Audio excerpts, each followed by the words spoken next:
আসসালামু আলাইকুম। আজকে আমাদের অ্যাপ্লিকেন্ট ছিল নুসরাত নিপা। তিনি আমাদের বাংলাদেশ থেকে রেও আইটিএন কনসালটেন্সির মাধ্যমে জাপানে গিয়েছেন। আলহামদুলিল্লাহ। আজকে অনেক কষ্ট করে তার কাছ থেকে সময় বের করতে হয়েছে।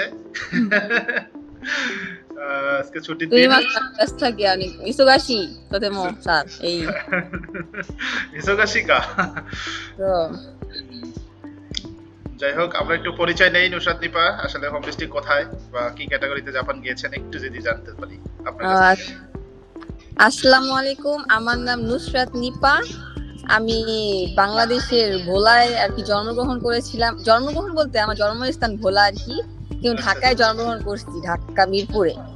আমার পরিবার সহ ঢাকায় থাকি এবং আমি কেয়ার গিভারের কাজে জাপানে এসেছি আর কি। এখন ওইভাবে কাজ করতেছি কেয়ার গিভার হিসাবে। কাইগো। মাশাআল্লাহ। কোন সিটিতে গিয়েছেন? নাগাসাকি, ওমুরা সিটিতে আছে নাগাসাকি। আচ্ছা আচ্ছা আচ্ছা, মাশাআল্লাহ। কতদিন হলো জাপান গেছেন? এই তো প্রায় 1.5 বছরের মতো হইছে। 1.5 বছরের মতো। দেশের কথা মনে পড়ে না? মনে পড়ে, বাবা মার সাথে তো রেগুলারই কথা হয় মাঝে মানে ফোনে। আচ্ছা আচ্ছা, মনে পড়ে তো অবশ্যই। মাশাআল্লাহ। সো আপনার কেয়ার গিভিং সেক্টরে যে কাজ করছেন, আপনার কোম্পানিতে মানে কি রকম কাজ করতে হয় একটু যদি বলতেন। বাংলাদেশে যারা আছে তারা তো জাপানে যেতে চাচ্ছে, তারাও আসলে জানতে চাচ্ছে যে প্রকৃত অর্থে কি রকম কাজ করানো হয় বা আসলে কতটা কষ্টের কাজ একটু যদি বলতেন। কাজ তো কম বেশি সবকিছুরই কষ্ট আছে, এমন না যে সহজ কিছুই নাই। টাকা যখন দিবে কষ্ট করতেই হবে, এটা তো নরমাল। সপ্তাহে আপনার 2 দিন বন্ধ আছে, আর প্রত্যেকদিন আর কি সকাল থেকে 8 ঘন্টা কাজ আর কি। আবার আপনার 1.5 ঘন্টা আপনার ব্রেক টাইম আছে আর কি, ব্রেক আর কি, আপনার কিকের সময়। সকাল 8:30 থেকে বিকাল 6টা পর্যন্ত কাজ। নাইট শিফটও আছে, আপনার ডে শিফটও আছে। মানে আপনার আর কি তারা বাছাই করে দেয় আর কি কখন কোন কাজ করতে হবে, কিন্তু 8 ঘন্টাই ডিউটি আর কি। ও, 8 ঘন্টায় ডিউটি। জি জি। মানে ডে নাইট কখন জব হবে, মানে কখন কাজটা হবে এটা আগে থেকে জানায় দেয়। ওটা আর কি জানায় দেয়, শিডিউল থাকে একটা, ওইটাই আর কি স্কেডিউলের মাধ্যমে জানায় দেয়। টোটাল আপনাদের কোম্পানিতে টোটাল কতগুলো মানে স্টাফ কাজ করে টোটাল? স্টাফ তো মানে আপনার গায়িকা কুজিন বলতে বাহিরের দেশের কান্ট্রি তো অনেকে আছে, যেমন ইন্দোনেশিয়া আছে, বাংলাদেশি, তারপর নেপালি জিন আছে। সব মিলে অনেকজনই কাজ করে স্টাফ। জাপানিজ মিলে তো অনেকজনই কাজ করে, গুণই নাই অবশ্য। আনুমানিক বাংলাদেশি তো এখন 20 জনের মতন হইছে বাংলাদেশি। আচ্ছা আচ্ছা, বুঝতে পারছি। বিভিন্ন হইতে গিয়েছে আর কি, বুঝতে পারছি। তো ওখানে কাজের পরিবেশ আসলে কি কাজ করার মতো, মানে হ্যাঁ অনেক ভালো, বলার মতো না। কাজের পরিবেশ অনেক ভালো, কাজের পরিবেশ সত্যি অনেক ভালো। যা মানে সবসময় তো মানে বিল্ডিং এর ভিতরে থাকতে হয়, বাইরে তো কোনো কাজ নেই আমাদের। ও, বিল্ডিং এর ভিতরে কোনো কষ্ট এই কষ্ট তো আছে, মানে জাস্ট উঠানামা করানো এই কষ্ট, কিন্তু এমনি আরো অসুবিধা নাই। বয়স্কদের ওঠানামা করানো একটু কষ্টের, বুঝতে পারছি। কিরকম মানে ওদের এজ গুলো কিরকম, মানে 70-80 এর উপরে? সবার 70-80 বেশি কেউ নাই, সবকিছু 80-90, তারপরে 100, এরকম 100 এর উপরে তো অনেকজন আছে। আচ্ছা, ওখানে কি কোনো ওই যে ট্রেনিং করানো হয় নাকি, মানে ব্যায়াম শেখানো হয়? হ্যাঁ করানো হয়। আপনাদের প্রত্যেকদিন আর কি আপনার সকালবেলা তাদের নামানোর পরে তাদের ট্রেনিং করানো, মানে যারা বয়স্ক যাদের আর কি, আমাদের মানে আমাদের গেস্ট, ওনাদের গেস্ট বলা হয় আর কি, ও কি আকু সামা, ওনাদেরকে আর কি সকালবেলা নামানোর পর একটু এক্সারসাইজ করানো হয়। মানে আমরা হেল্প করি তার কি নামানোর জন্য আর কি, যে লিফট থেকে নামায়া, তারপরে এই যে ডে সার্ভিস হতে আর কি, ডে সার্ভিস থাকে একটা, এখানে সবাই একসাথে জড়ো হয়ে কাজ করি। এই আচ্ছা আচ্ছা, মাশাআল্লাহ, বুঝতে পারছি। আবার আমার তো আর কি মাসিক ট্রেনিং আছে, একটা করে ট্রেনিং হয়, মানে সব বিষয়ের প্রতি কিভাবে কি করতে হয়, হেল্প করতে হয়, ওঠা নামানো সহজ পদ্ধতিগুলো আর কি। তো মাঝে মাঝে তো দেখি যে বিভিন্ন রকম খেলতে যান বাইরে, আবার দেখি। হ্যাঁ হ্যাঁ হ্যাঁ, অনেক কিছু হয়। আচ্ছা আচ্ছা, বুঝতে পারছি। কোম্পানি কি রকম সুবিধা দিচ্ছে, বেতন স্যালারি দিয়ে একটু যদি বলতেন। যদিও আমরা নিব না। না তা তো বেতন স্যালারি মানে মোটামুটি চলে আর কি, খারাপ না, মানে ভালোই চলতেছে। মানে মানে আপনার জীবন মানে যাপন ভালো মতো চলা যাবে এরকম চলছে। আচ্ছা, ডরমেটরি কোম্পানি নিজস্ব ডরমেটরি কোনো টাকা পয়সা কাটে না? নিজস্ব আছে, কিন্তু আমাদের তাও দিতে হয় আর কি, তারা অর্ধেক দেয়, আমাদের অর্ধেক দিতে হয় আর কি, হানবুন। আচ্ছা, হানবুন, বুঝতে পারছি। তারপরও আপনার হলো ডরমেটরি, তারপর হলো আপনার সবকিছু কিরকম, মানে একটু যদি অ্যামাউন্টটা উল্লেখ করতেন, মানে কত মান আসে আর কি সবকিছু কেটে রেখে। কত মান আসে সব মিলে আর কি আপনার হাতে আর কি সব কেটা মাইটা হাতে আর কি 1 লক্ষ কত জাপানিজের আর কি জাপানিজ জু নানা মানের মতন আর কি হাতে জু নানা মানের এরকম। যেহেতু ওভারটাইমটা পাচ্ছেন না এখন বর্তমানে, সেহেতু স্যালারিটা আর কি লো। হ্যাঁ বুঝতে পারছি। সপ্তাহে কি 5 দিন হয় না 6 দিন কাজ হয়? মানে এটা আপনার ইচ্ছা, আপনি যদি ছুটি চান যে আমি এইভাবে ছুটি নিতে পারি, তাহলে আপনার ইচ্ছা করে আপনি ছুটি নিতে পারেন, এইভাবে দিবে। আর উনারা নাইলে আপনি যদি না চান তাহলে উনারা আপনি দিবেন। সপ্তাহে 2 দিন থাকবেই, সপ্তাহে 2 দিন ছুটি আর 5 দিন কাজ। একটা না 5 দিন থাকে না, একটা না 5 দিন থাকে না আর কি, 3 দিন কাজ থাকে, 1 দিন ছুটি, আবার 2 দিন কাজ থাকে, 1 দিন ছুটি, এরকম। ভালোই খারাপ। আচ্ছা। তো দেখা যাচ্ছে যে আপনার জুন আনামান থাকলে তো ক্যাটাগরিটা রাখলে যদি মোটামুটি তো তারপরে বাংলাদেশি টাকায় 1,30,000-32,000 টাকার মতো আসে। হ্যাঁ এটা আসে। হ্যাঁ আলহামদুলিল্লাহ বলা উচিত। আলহামদুলিল্লাহ, আমি তো আলহামদুলিল্লাহ বলি সবসময় আলহামদুলিল্লাহ। তো জাপানে কতদিন থাকার ইচ্ছা আপনার? মরার আগ পর্যন্ত থাকার ইচ্ছা আছে। আল্লাহ যদি রাখে এটাই। আসলে এই যে বাংলাদেশ থেকে যারা কেয়ার গিভারে যাচ্ছে বিভিন্ন কোম্পানির মাধ্যমে বা আমাদের মাধ্যমে যারা যেতে যাচ্ছে, আসলে তারা মানে আনসেফ ফিল করে যে আসলে কেয়ার গিভার সেক্টরে গেলে বা জাপানে চলাফেরার ক্ষেত্রে আনসেফ ফিল করে। এটা কি আসলে কতটুকু? না, আনসেফ কিছু নেই, এখানে অনেক সেফটি। জাপান তো অনেক সেফটি। মানে আমরা গতকাল রাত 12টা পর্যন্ত রাস্তায় বসে কথা বলতেছিলাম, মানে সবাই, মানে কেউ কারো কাছে মানে কারো সম্পর্ক নেই কারোর সাথে কারো, যে যার মতো চলতেছে। এখানে কোনো আনসেফটি বিষয় নাই। খালি একটুখানি কষ্ট বলতে জানে, কাজে তো কষ্ট আছেই, কিন্তু অনেক এনজয়ের সাথে কাজ করা যায়, সবার সাথে হাসাহাসি অনেক আনন্দ আছে। আমার তো কোনো কষ্ট নেই, আমার তো কারিগর কাজ অনেক ভালো লাগে। আমি সত্যি, যেটা মিথ্যা না। আচ্ছা মাশাআল্লাহ। আপনি মানে আসলে কাজটাকে মনে প্রাণে নিয়ে নিয়েছেন, বিধায় কাজটা আপনার কাছে ভালো লাগে। হ্যাঁ আমার সত্যি ভালো লাগে। অনেকে বলে যে তুমি রেস্টুরেন্ট আছে, অনেক কিছু করতে পারো। আমি জানি না, আমি যদি কাজ করি তাহলে আমি কারিগরতেই সবসময় করতে চাই। আচ্ছা বুঝতে পারছি। মানে পুরো মানে এরিয়াটা কি মানে যে মানে আপনার যেখানে সার্ভিস গুলো দেন পুরোটাই কি এসির ভিতরে, তাই তো? হ্যাঁ, এসির ভিতরে। মানে আপনার কি বলবো, মানে বাইরেই যত সব গরম, কিন্তু ভিতরে কোনো কিছু বোঝা যায় না। আচ্ছা বুঝতে পারছি। তো লাকিলি তো খুব ভালো জব পাইছেন আলহামদুলিল্লাহ দেখি। হ্যাঁ, অনেক, মানে আমাদের এখানে আমাদের এই কোম্পানির অনেকগুলো ব্রাঞ্চ আছে, মানে আশেপাশে আপনার মোট 4টা বিল্ডিং। তা আমরা তো মেইন শাখায় কাজ করি, তো অনেক ভালো, সবকিছুতেই ভালো। বুঝতে পারছি। তো যাতায়াতের জন্য কি সাইকেল ইউজ করতে হয়? সাইকেল ইউজ করি। এখন তো আমি অফিসের কাছে বাসা নিছি, তো 1 মিনিট লাগে না যাইতে, হাইটেই যাওয়া যায়। আচ্ছা বুঝতে পারছি।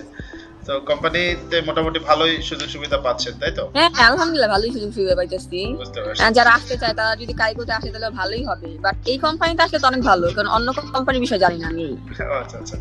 তো শুরু থেকে শেষ পর্যন্ত আপনি আসলে যখন রেওয়ার প্রতিষ্ঠানে আসেন, কিভাবে আপনি আমাদের খুঁজে পেয়েছেন? আমরা তো খুঁজে পেয়েছি, মানে ফেসবুকের মাধ্যমে পাইছি। রেওয়া আইটি অনেক ভালো শুনলে, তারপরে যে আমার কাগজ জমা দিলাম, তো ভালোই কাজ করছে। মানে 6-7 মাসের মধ্যে তো, মানে আমি তো আমার ইন্টারভিউ দিছি, তারপরে আমার স্কিল টেস্টও দিয়ে মাঝখানে তো ইন্টারভিউ দেওয়ার পর সিলেক্ট হয়ে গেলাম। আর সবকিছু তো ওনারাই করছে প্রসেসিং, আমার তো কিছু করা লাগে না। আলহামদুলিল্লাহ ভালোই হয়েছে সবকিছু।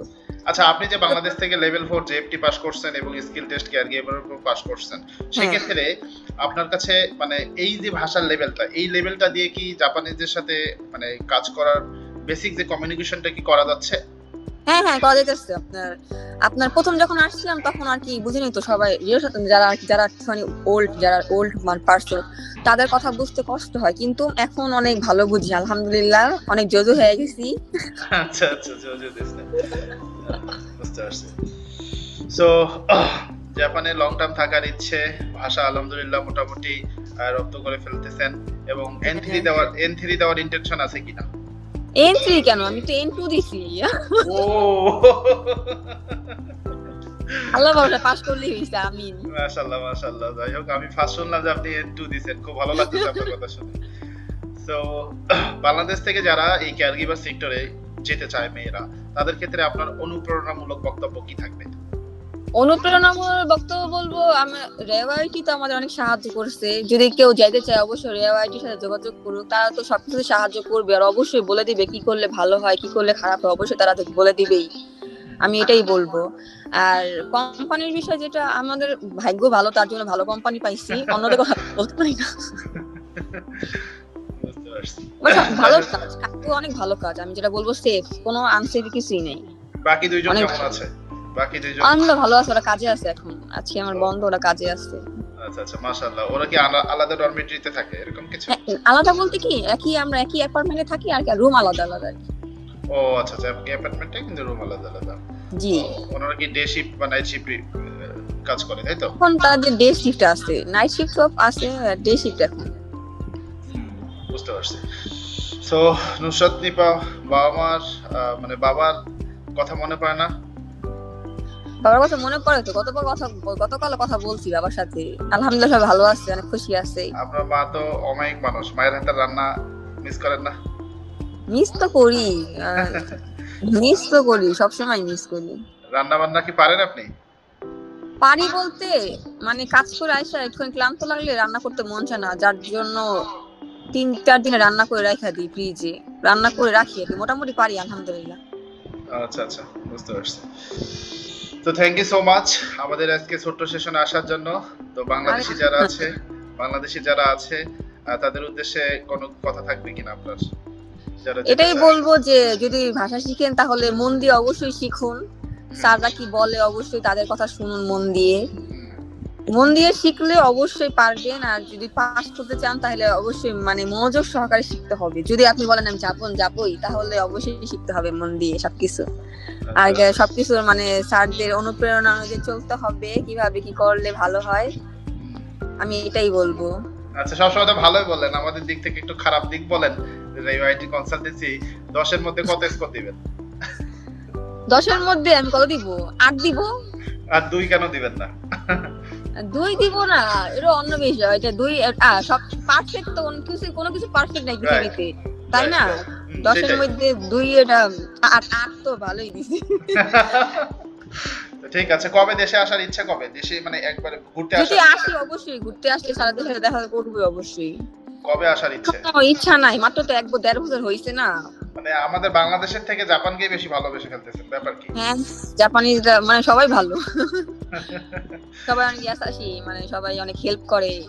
আচ্ছা আচ্ছা, বুঝতে পারছি। ঠিক আছে, আপনার সুস্থতা কামনা করছি। দেশে রেমিটেন্স পাঠাচ্ছেন, সেটার জন্য খুবই আপনাকে থ্যাঙ্কস দিচ্ছি।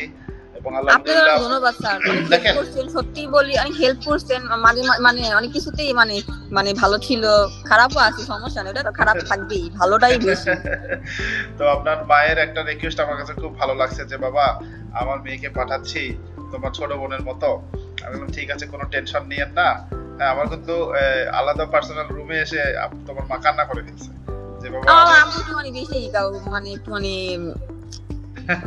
মানে অনুপ্রাণ হয়ে যায়, বেশি আবেগী আর কি। মেয়ে মানুষকে তো আসলে কেউ বিদেশে পাঠাতে চায় না সিকিউরিটির বিষয়টার কারণে। তো আলহামদুলিল্লাহ সিকিউরিটির দিক থেকে তো আপনি 100% পাচ্ছেন। ভালোই আছে। আম্মু তো অনেক হেল্প করছে, আব্বু তো বলছে মেয়ে মানুষ যাওয়ার দরকার নাই, আম্মু তো অনেক হেল্প করছে, তারপর আব্বু রাজি হইছে, মানে এরকমই আর কি। এখন তো আব্বু খুশি নাকি? হ্যাঁ, সবাই আলহামদুলিল্লাহ সবাই খুশি। আমি তো আপনাদের আরেক বোনকে দেখেছি। আপনারা কয় ভাই বোন? আমরা 3 ভাই বোন, বা বড় ভাই আমি, আমার ছোট বোন, 3 জন। আচ্ছা আচ্ছা, বাকি দুজনকে নেওয়ার ইচ্ছা নাই? ভাইয়া তো মানে কি বলবো, তো যে গাড়ি চালায়, তো ড্রাইভার হিসেবে কাজ করে, তো এখন ও জানি না, ও ভাষা শিখতে পারলে তো যেতে পারবে। এখন ওই মনোযোগ আসে নাকি ইচ্ছা। ছোট বোনের কথা জানি না, ও ওর মতো চলে, ও যা করবে তাই, ওর কথা বলতে পারি। সেটা আর কি, একটা সংসারে আপনি হচ্ছে একজন মানে কি বলবো, একজন ভাইয়ের যে কর্তব্য বা একটা মোটা ইনকাম দরকার হয়, সেটাই আপনি একজন মেয়ে মানুষ হিসেবে একটা সংসারের মানে হাতিয়ার। আমার বড় ভাই তো হেল্প করে, আমার বড় ভাইও তো অনেক আছে, বুঝলেন না, বড় ভাইও হেল্প করে, কাজ করে কত। কিরকম আপনার বড় ভাই কিরকম স্যালারি পায়? ওটা তো বাংলাদেশের স্যালারি আর জাপানের কথা বলে তো লাভ নেই। আপনার 2 দিনের স্যালারি সমান, রাইট? সেটা আর কি। নুসরাত, দোয়া করি ভালোভাবে জাপানে থাকেন, জাপানের রুলস গুলো মেনটেন করেন, এবং এন্টুতে যেহেতু দিয়েছিলেন যেন আগামীতে আরো ভালো একটা স্কোর পান। দোয়া করি আরো ভালো জায়গায় যান। আল্লাহ ভরসা, আপনাদের দোয়ায়, আপনাদের জন্য দোয়া রইলো, জানি আপনাদের কোম্পানি অনেক ভালো উপরে যায়, আমি সাফল্য অবশ্যই রেওয়ার্ডের নাম আছে, আল্লাহ ভরসা সবকিছুতে। জি, সেটা আর কি। আমরা আসি, পাশে আসি ইনশাআল্লাহ। জাপানও সাপোর্ট পাবেন, বাংলাদেশও পাবেন। আপনার ফ্যামিলির জন্য দোয়ার রইলো। ভালো থাকবেন ইনশাআল্লাহ। দেশে আসলে অবশ্যই দেখা হবে। জি স্যার, আসসালামু আলাইকুম। জি, ওয়ালাইকুম আসসালাম।